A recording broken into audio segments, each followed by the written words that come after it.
La fête de Hanouka. C'est au plus profond de l'obscurité que la lumière commence à poindre. La fête de Hanouka ne date pas seulement de l'histoire des Hashmonaïm, des Hasmonéens. Elle trouve ses origines dans le texte biblique lui-même. Selon le Tour qui cite le Midrash, l'érection du tabernacle dans le désert fut achevée au mois de Kislev. Seulement, l'ordre divin exigea que l'inauguration ne se fasse qu'à la néoménie du mois de Nissan, ce qui correspond à l'anniversaire de la naissance du patriarche Yitzhak. Tout se passe donc comme si le mois de Kislev a été privé de la fête de l'inauguration du temple et qu'en guise de compensation, Dieu lui aurait promis que l'on célébrera la fête des Lumières lors de l'inauguration du temple à l'époque des Hasmonéens. Dès lors, le vocable Hanouka signifie inauguration, restauration du tabernacle dans le désert, et plus tard consécration et rétablissement du second temple souillé par les Grecs. C'est la raison essentielle pour laquelle nous lisons dans le Pentateuque, pendant les 8 jours de Hanouka, la section des sacrifices offerts par les princes d'Israël lors de l'inauguration du tabernacle dans le désert. En fait, Hanouka n'est pas seulement la fête qui consacre un événement historique donné, mais c'est aussi l'expression d'une réaffirmation de l'identité juive. De ce point de vue, Hanouka constitue moins une célébration religieuse au sens confessionnel du terme, concrétisée par un rite particulier, qu'une rencontre avec une certaine dimension de l'existence juive qui se réfère à une modalité fondamentale, complexe et permanente de l'identité juive. Hanouka, c'est le renouvellement et le renforcement de l'essence juive. Nous sommes conscients que les événements historiques que nous subissons au plan individuel ou collectif ne doivent rien au hasard. Même si chaque événement connaît la cause qui a permis son déclenchement, il n'en reste pas moins que l'ensemble des causes n'obéissent pas à un déterminisme aveugle, mais ont leur origine pour nous, le peuple d'Israël, dans le transcendant.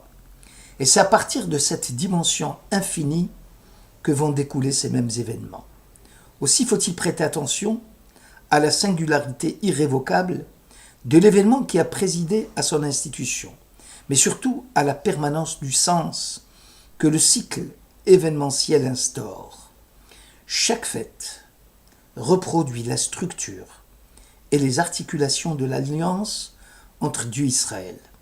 Ainsi, les décrets anti-juifs d'Antiochus ne sauraient s'expliquer s'ils n'avaient été précédés par la décadence spirituelle d'Israël.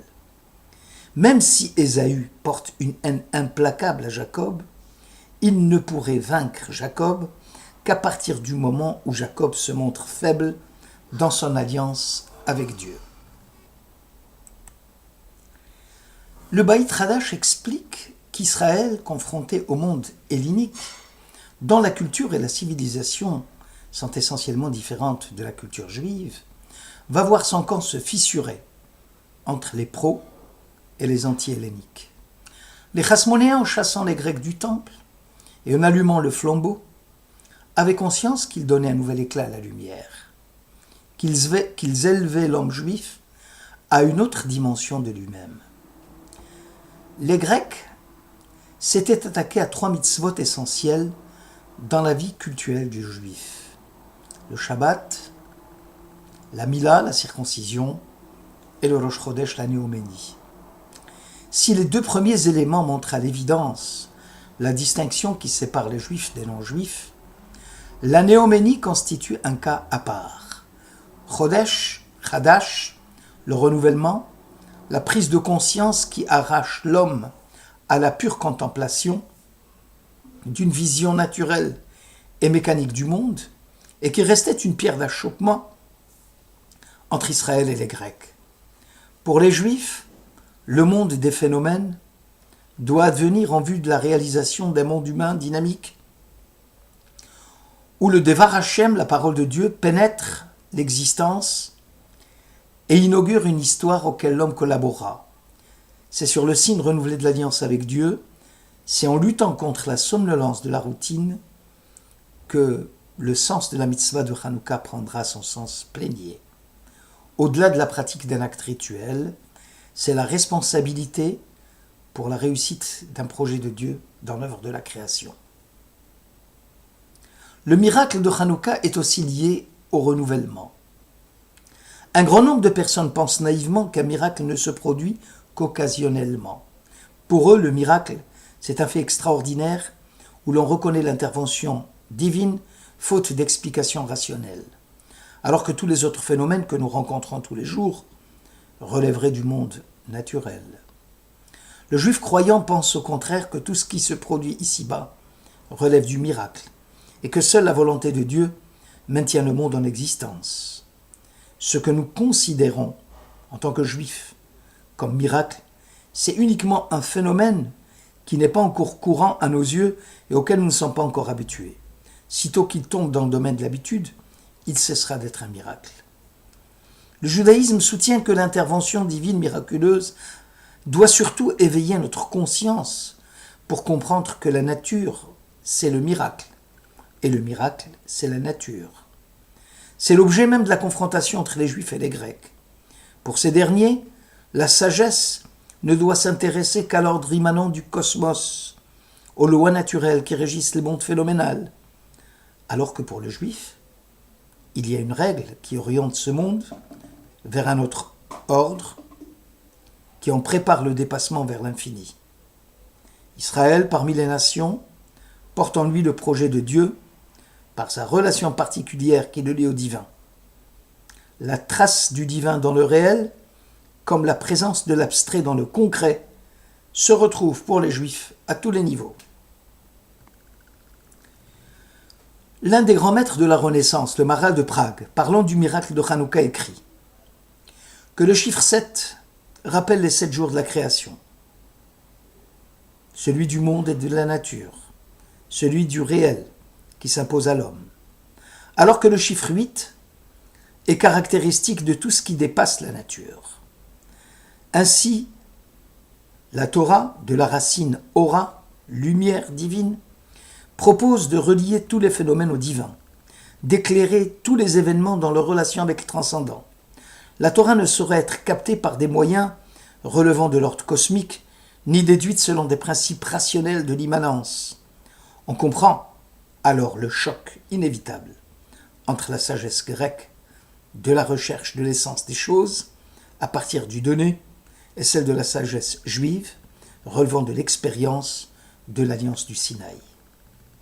C'est en analysant le miracle de Hanouka que l'on peut déduire que la nature est aussi miracle qui se prolonge tous les jours devant nos yeux et que grâce à la parole divine, l'acte créateur se reproduit et se renouvelle selon un plan fixe préétabli par Dieu.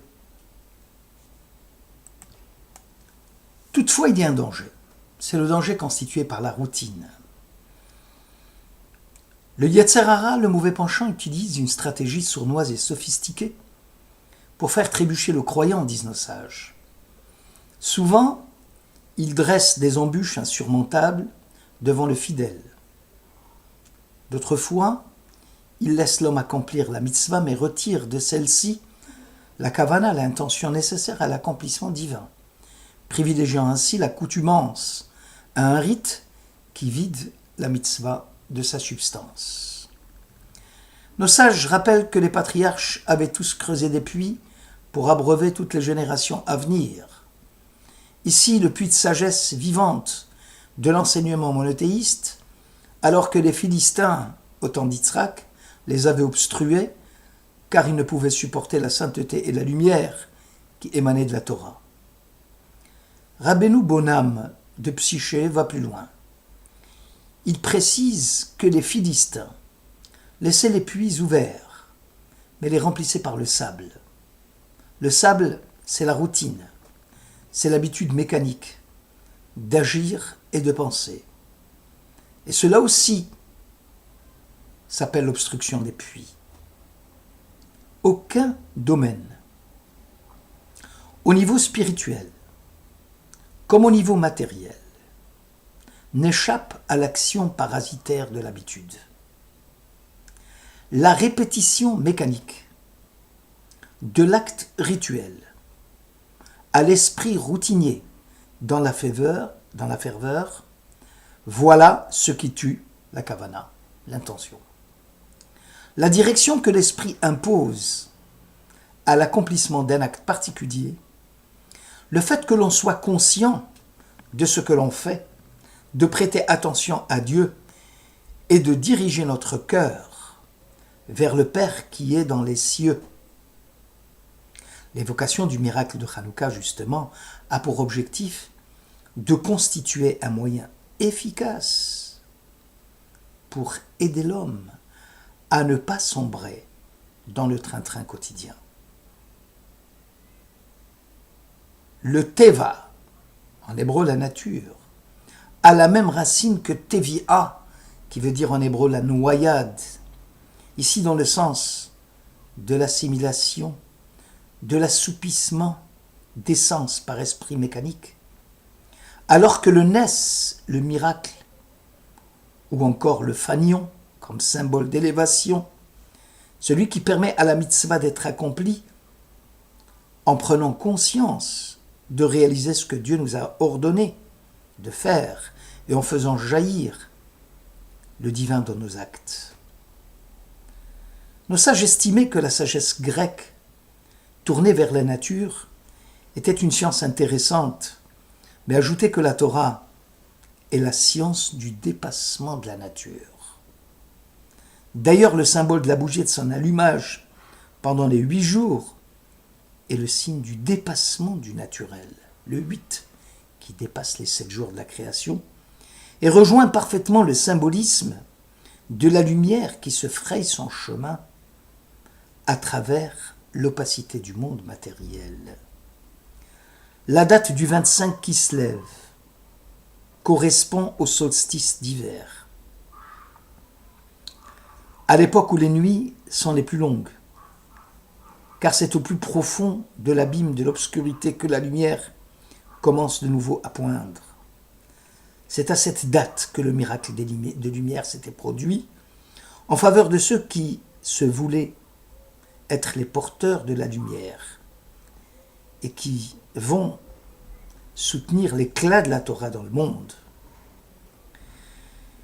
Généralement, dans les miracles relatés par la Bible, Dieu intervient de façon active.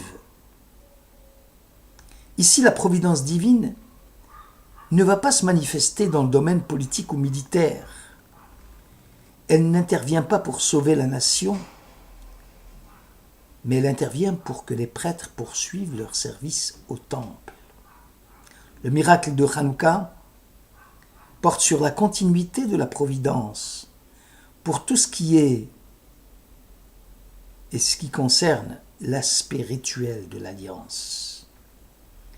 Pour illustrer la reprise du culte, les rabbins vont porter leur attention sur l'allumage de la lumière et non sur la restauration de l'autel, voire même sur la levée de l'interdiction de l'observance du Shabbat, de la néoménie ou de la circoncision. Il est évident qu'ils voulaient souligner la valeur symbolique de la lumière et sa valeur spécifique sur le plan de la connaissance, pour mettre en relief la différence de nature de la recherche de la vérité dans la culture grecque et dans le projet biblique du judaïsme. Les sages ont fixé le temps de l'allumage à celui de l'absence des passants du dehors. regel minashuk. Or, le vocable regel signifie aussi le train-train de la vie quotidienne. Le hergel, l'allumage authentique, signifie clairement la mise à l'écart de la routine dans l'acte d'adoration de Dieu. Merci de votre écoute.